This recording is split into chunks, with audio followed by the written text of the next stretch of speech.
Imagine pouring millions into scaling an idea, only to realize it never worked in the first place. The excitement, the potential, the dreams of success, all evaporating in an instant. This isn't just a nightmare scenario. It's a reality that has played out countless times in boardrooms, startups, and government initiatives around the world. But what if I told you there was a way to avoid this costly mistake? A way to separate the truly great ideas from the mirages that lead us astray. Welcome to CEO's Library, the 1% bookshelf. I'm your host, and today we're diving deep into a book that could save you millions and turn your good ideas into scalable successes. We're exploring the voltage effect, how to make good ideas, great ideas scale, by renowned economist John A. List. In the next 15 minutes, we'll uncover the hidden traps that can turn promising innovations into spectacular failures. We'll learn how our own minds can deceive us, why even the smartest leaders can fall victim to false positives, and most importantly, how to avoid these pitfalls in your own ventures. But first, let's set the stage with a story that illustrates just how costly scaling a flawed idea can be. In the 1980s, amidst growing concerns about drug use among American youth, a program called DARE, Drug Abuse Resistance Education, was born. It seemed like the perfect solution. Bring police officers into schools to educate kids about the dangers of drugs. The program quickly gained popularity, expanding from a single school in Los Angeles to classrooms across the nation. Politicians loved it, parents praised it. It even had its own catchy slogan, "Just say no." By the early 2000s, DARE was operating in 75% of American school districts and had expanded to 43 countries. It was hailed as a resounding success. There was just one problem. It didn't work. Multiple studies, including a meta-analysis by the U.S. Surgeon General, found that DARE had no long-term effects on teen drug use. In fact, some studies suggested it might even increase drug use in certain populations. Despite these findings, the program continued to receive millions in funding and remained in schools for years. This is a classic example of a false positive, an idea that seems to work on a small scale but fails spectacularly when scaled up. And it's not just government programs that fall into this trap. Businesses, nonprofits, and individual entrepreneurs all risk falling victim to false positives if they're not careful. So, how do we avoid this fate? How do we distinguish between ideas that truly have the potential to scale and those that will fizzle out, or worse, backfire? That's exactly what we'll explore today, drawing on the insights from John List's The Voltage Effect. Let's start by understanding why false positives are so dangerous and how they come about. At its core, a false positive is a result that incorrectly indicates the presence of something we're looking for. In the context of scaling ideas, it's an early success that doesn't actually represent a truly effective or scalable concept. These false positives can arise from a variety of sources. Sometimes it's simple statistical error. When we test an idea on a small scale, random chance can produce results that look promising, but don't hold up under further scrutiny.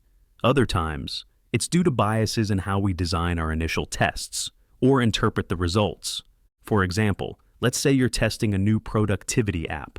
You give it to a small group of highly motivated employees who are excited about trying new technology. They report great results, and you decide to roll it out company-wide. But when you do, you find that the average employee doesn't see the same benefits. The initial positive results were a false positive, influenced by the selection bias in your test group. Or consider a more subtle example. You launch a new marketing campaign and see a spike in sales. Excited by the apparent success, you decide to scale up the campaign. But what if that spike was actually due to a competitor's product being temporarily out of stock, or a viral social media post that had nothing to do with your campaign? Without rigorous testing and analysis, you might mistake this temporary boost for evidence of your campaign's effectiveness. The danger of false positives lies in their ability to lead us astray at crucial decision points.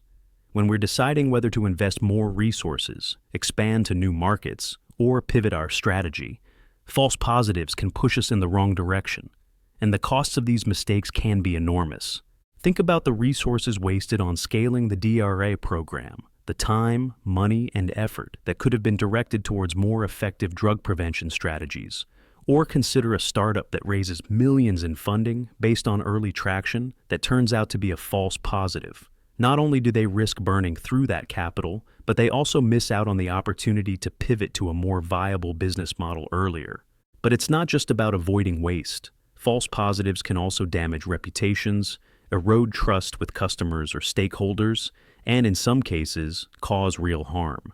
In the case of DARE, we have to consider the potential negative impact on the very kids the program was meant to help.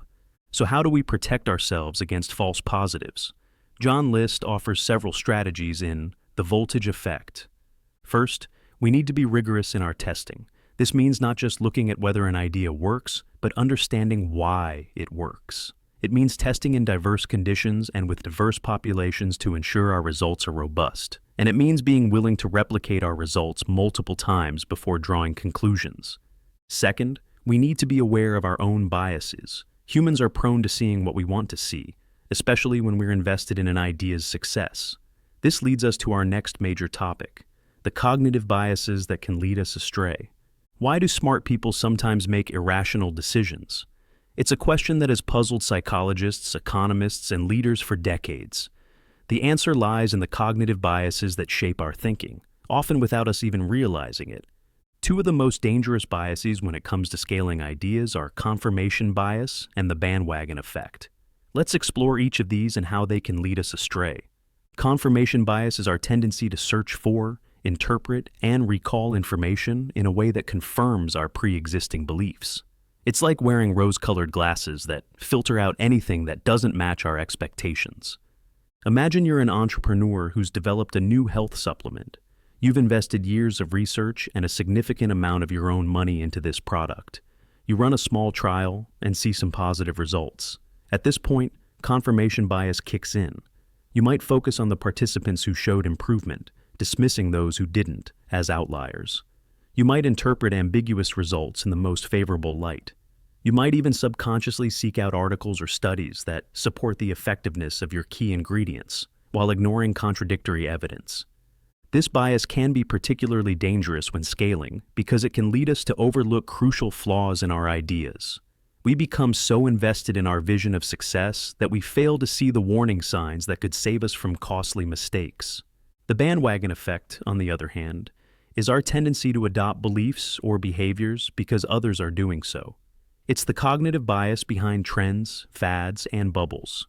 In the business world, the bandwagon effect can lead to what List calls voltage gains, when an idea gains traction simply because it's popular, not because it's effective. Think about the dot-com bubble of the late 1990s. Companies with .com in their name saw their valuations skyrocket, often without any solid business model or profitability. Investors jumped on the bandwagon, fearing they'd miss out on the next big thing. The danger of the bandwagon effect is that it can create a false sense of validation. If everyone else is doing it, it must be a good idea, right? This can lead to a rush to scale without proper validation, often with disastrous results.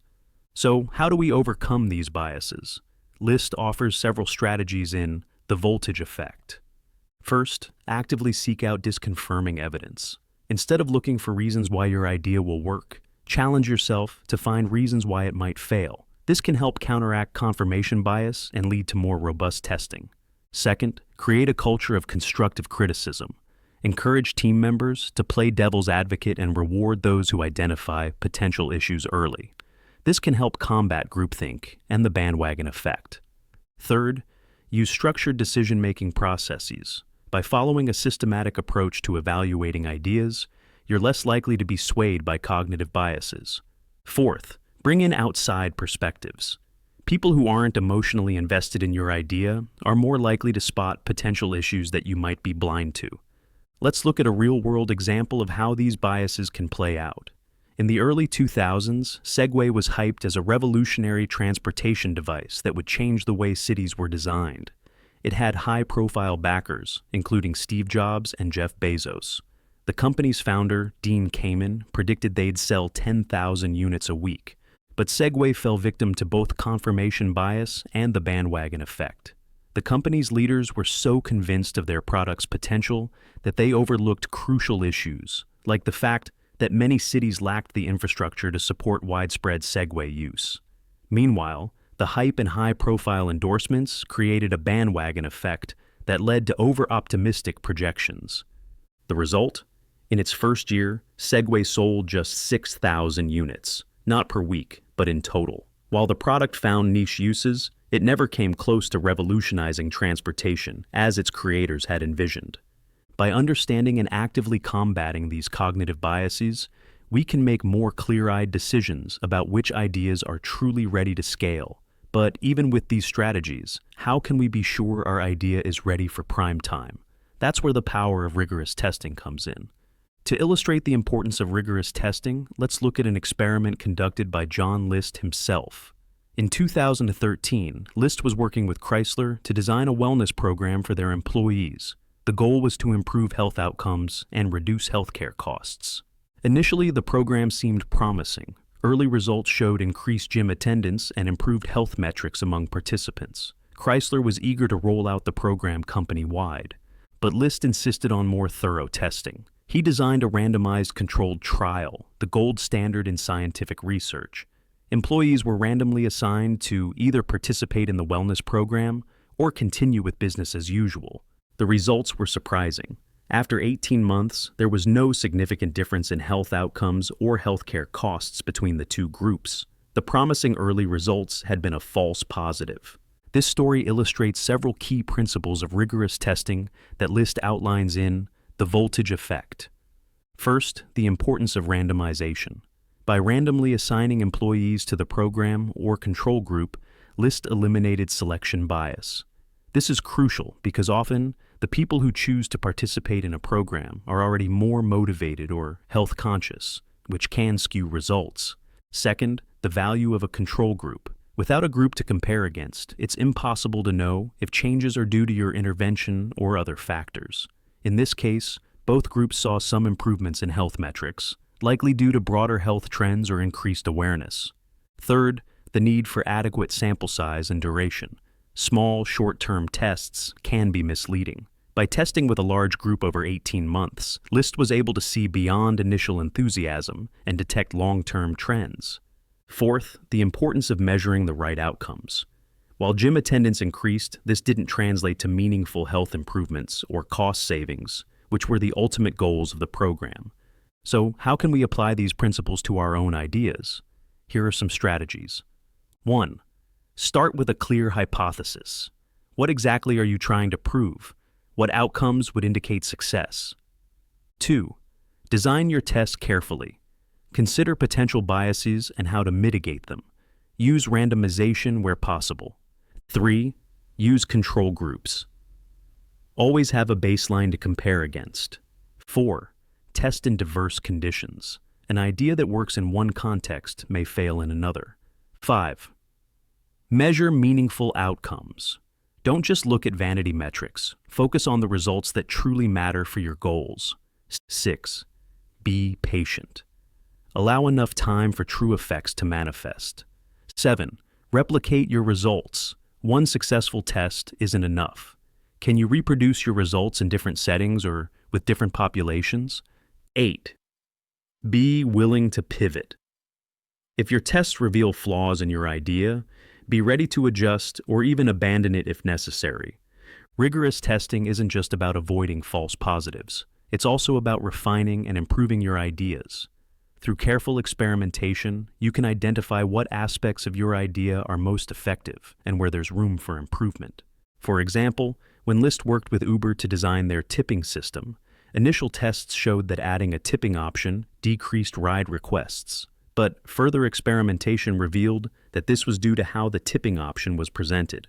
By tweaking the user interface, they were able to implement tipping in a way that benefited drivers without deterring riders. This iterative approach to testing and refinement is key to successful scaling. It allows you to identify and solve problems early before you've invested heavily in scaling a flawed idea. As we wrap up today's episode, let's recap the key insights we've explored from John List's The Voltage Effect. First, we learned about the danger of false positives, early successes that don't actually indicate a scalable idea. We saw how these can arise from statistical errors, biased testing, or misinterpretation of results. Second, we delved into the cognitive biases that can lead us astray, particularly confirmation bias and the bandwagon effect. We discussed strategies for overcoming these biases, including actively seeking disconfirming evidence and creating a culture of constructive criticism. Finally, we explored the power of rigorous testing. We learned the importance of randomization, control groups, adequate sample sizes, and measuring meaningful outcomes. We also discussed how iterative testing can help refine and improve ideas. The overarching message of the voltage effect is clear. Scaling isn't just about making things bigger. It's about carefully evaluating, testing, and refining our ideas to ensure they can withstand the challenges of operating at a larger scale. As you move forward with your own projects and ideas, I encourage you to apply these insights. Before you scale, ask yourself, have I thoroughly tested this idea? Am I seeing what I want to see, or what's really there? Am I jumping on a bandwagon, or does this idea have genuine merit?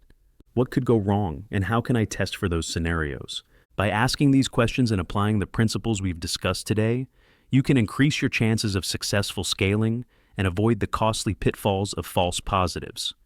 Remember, the journey from a good idea to a great scalable one isn't always straightforward. It requires patience, rigorous testing, and a willingness to adapt. But with the insights from the voltage effect, you're now better equipped to navigate this journey. If you found value in today's episode, I highly recommend diving deeper into John List's work.